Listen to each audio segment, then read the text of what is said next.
This video is brought to you by boosterhouse.ca, promo code BENTTC5 to get 5% off. I see you've got the undead deck. I'm rocking the orcs today. I'll just get you to do a quick little shuffle, these cards, and then we'll draw fresh new 6 cards, and then we'll start right off the bat, okay? So yeah, and then we'll roll a dice. You can be blue, I'll be red. We'll see who goes first. Exactly, I know.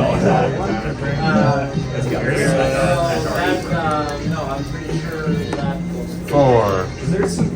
Alright, there you go. So now we're going to look at our hands and see if we like our hands.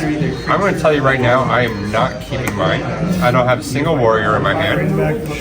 But since you're new, you might just want to go with it because you're not really sure what a good hand is. Plus, since I'm not keeping mine, you get to draw 1 additional card. So that's what happens in this game. I don't draw less cards after taking a mulligan. Instead, the opponent draws more cards. So I'm going to shuffle and I'm going to draw another 6. 1, 2.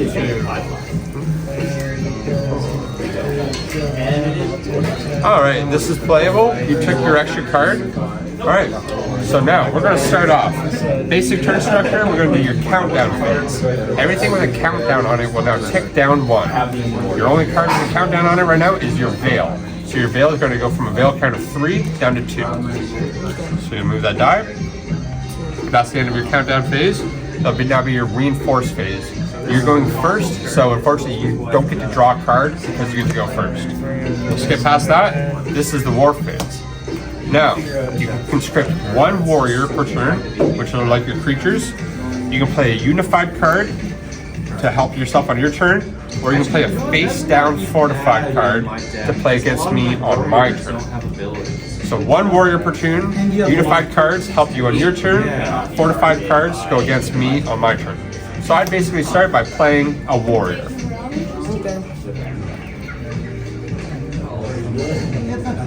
The consume though. Choose one undead warrior. Yep, so you would fill this row right here. Face up. The face down cards will be the fortified cards that you play on my turn. Alright, so you play this 1 attack warrior. It has a perish ability, so that means that when it dies, that ability will kick in. We're worried about that when it dies, okay? So now, if you have a fortified card, you can play it face down. I figured you just keep it, but you put your card away. And now those are cards that you will play against me on my turn. Alright, because it is you went first, you're not allowed to attack on the first turn. So you'll have to skip your attack. But I see you lay down your fortified cards. Anything else you want to do you think? Unified? You can play a unified great card if it helps you, yeah? Like facing down? Your unified would be face up. Just the fortified face down. Okay, so yeah, with these you would have to go through each one here. It says once per turn you can pay the Bloodborne 4, and then you can do that ability. This one right here. Send the top 3 cards in your discard pile. So you're going to do the top 3 cards to your discard pile. Face up.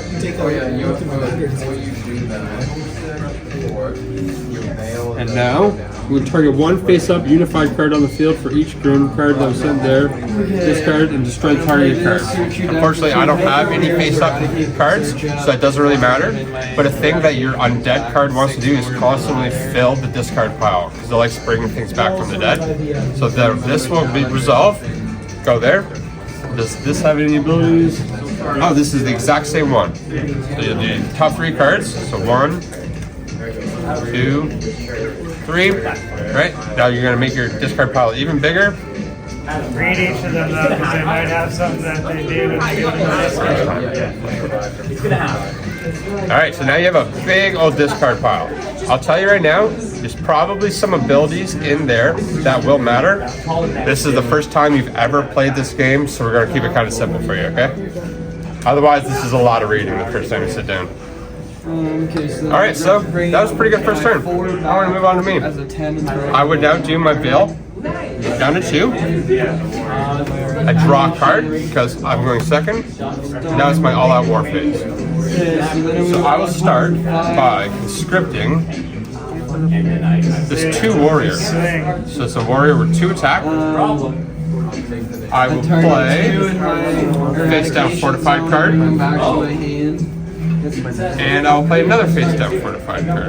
Yeah, you have to discard. Yeah, one of these don't count. Correct. Now, because I'm going second, I can attack first. So what I'm going to do is I'm going to attack my 2 attack creature against your 1 attack creature. Do you have anything face down here that you want to respond with? That's the whole point of your fortified cards, is that when I say I'm doing something on my turn, you can be like, well, no, because I'm actually doing this. So it's good to check and remind yourself. We're not playing. I don't know, man. Sometimes a fortified card will say they can destroy a warrior. They can say a lot of different kinds of things. Okay, so I'll give him another +1, and now the 11 can attack an additional time. Discard 1 card. So if you're discarding, yeah, so you would play the card first. Yep. So put that down. That'll be a deflect. So negate the activation of 1 unified. So you would play this basically if I was playing a unified card. You would deflect it right back at me. And you'd be like, nope, done, deflected. But this is a warrior, so that kind of card would not work on it. There's a good chance you might not want to do any of them right now. In which case, this attack would go through. So the 2 would go against the 1, but this one has perish on it. So that means that when it dies, you can target 1 unified or fortified card in your discard pile and put it right back in your hand. So that's a good thing for this to die, actually. So do you want the attack to go through? Yep, so then this will go to your discard pile, and now you get to return 1 unified or fortified card from your discard pile back to your hand. Unified. 1 unified or fortified. You get to choose whichever one. Yep. So that happened there. I put my attack through. Nothing else. It'll now be your turn. So now it'll be your countdown phase first. Now your reinforced phase where you draw a card. And now you're in your all-out war phase. 4 and the 1 together, and then you destroy the other 2.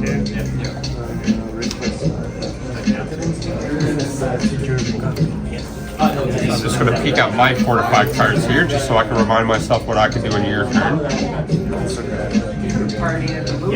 Well, especially one guy like Valor. One guy, he's a 5, eh? Will die. I'll just Yep, so you just constructed your 1 warrior for the turn. It has that same kind of perish ability, so that means when it dies, you get to do something. And so yeah, you can now attack if you want, but mine is a 2 and yours is a 1, so it would be. To bring back a warrior that's 3 or less. So what do I do now? So basically, if you don't think you can attack, if you don't think you can play more fortified or unified, that would just simply be the end of your turn. Yep. Yeah, so that one, yep, that's the top 3. Yep, so send the top 3 cards from your deck into your discard pile. That was a good one. Good game, man. And then now, I believe you can target a unified or fortified card. I just need more stuff to send my guys to eradicate. Like if I Oh no, it's just a unified card. So unfortunately, I don't have any unified cards to destroy you. but I need stuff like So yeah, you would play that. This would be done. So that would be going to your discard pile. All right. Then if you can do anything else, you would do it. Otherwise, it would be my turn. put another sheet in there for Okay. So I will count down to 1. He went from 99 to 101. Yeah. I'll draw. On the first set, Put that upside down. I hope I didn't do that. I don't really know what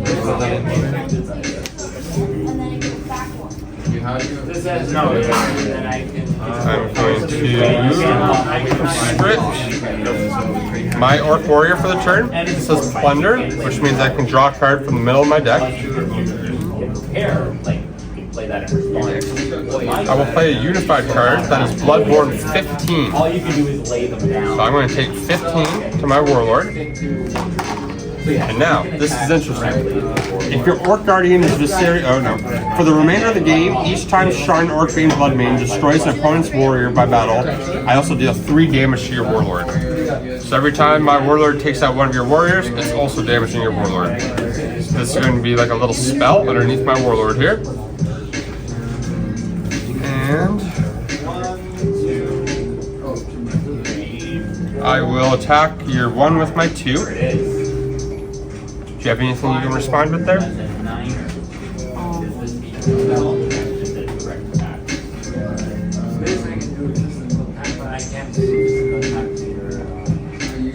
So yeah, you could. Yeah, that would. It would just. Yeah. But what does the magic?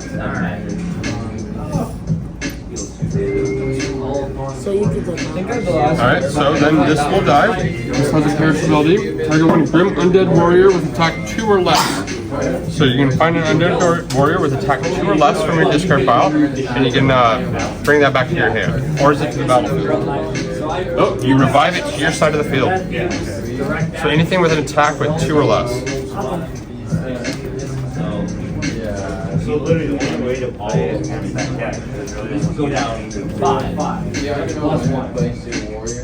like I'm sure you tried to do it. Oh yeah, sorry. Yeah, easy to kind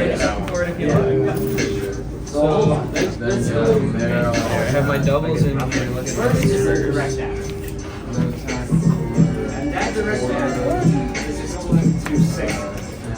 Alright, so is that the one you just found?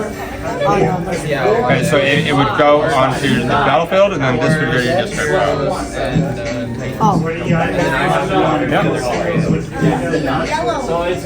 And then I'll attack that. No, I I want won't. to do yellow for the angel. I will pass turn.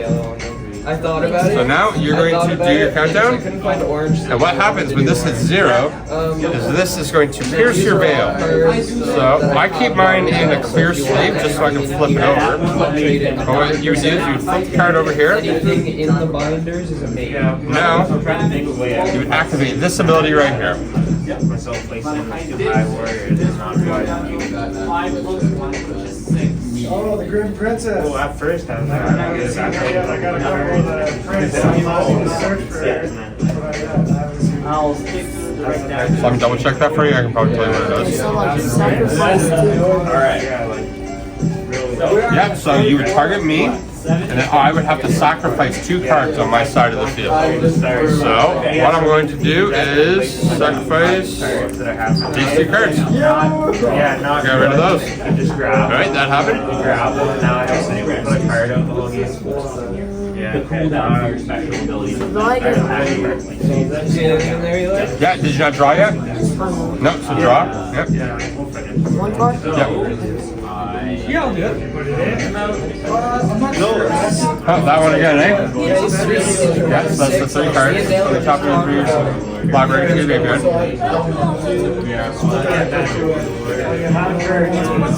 Yeah, you play this, so you gotta do what's on the top there. So it says, so send the top 3 cards of your deck to your discard pile. I don't have her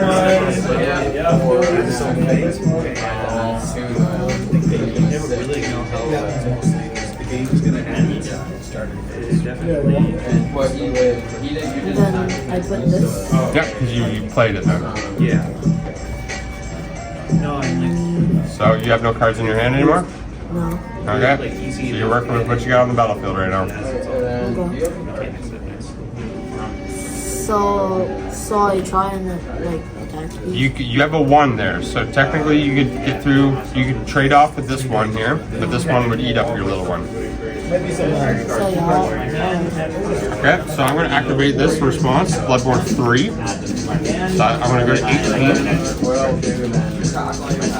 What this does is it basically makes all of my Orc Banes indestructible until that turn. So that attack would bounce off. It would die, but this has your perishability. So now you're going to be searching for that card there. I think it's a unified or fortified or. No. It's a unified or a fortified card.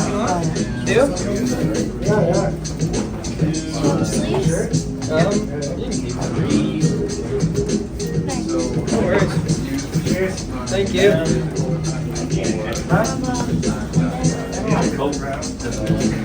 Alright, so yeah, that would be in your discard pile. And that other card would go to your hand.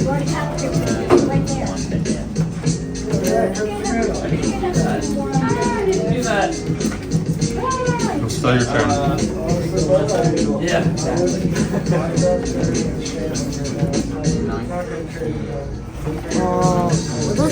This card is Fortified.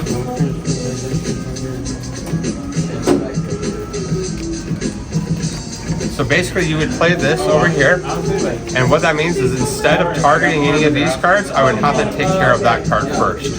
So it's almost like a shield for your other unified and fortified cards. Yeah?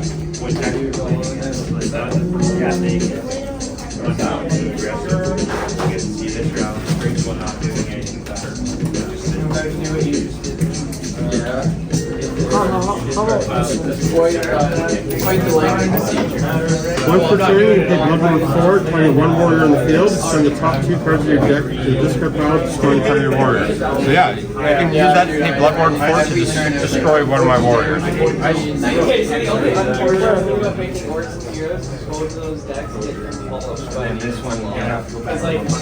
Yeah, I would definitely advise doing that. Yep, so the Bloodborne is that number right there. That's the amount of damage you can take for it. so I can use this. Yeah, so this is activated now. Okay. So I can attack this and this. Yep.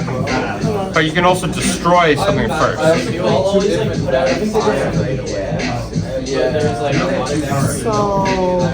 I can get this. Yep.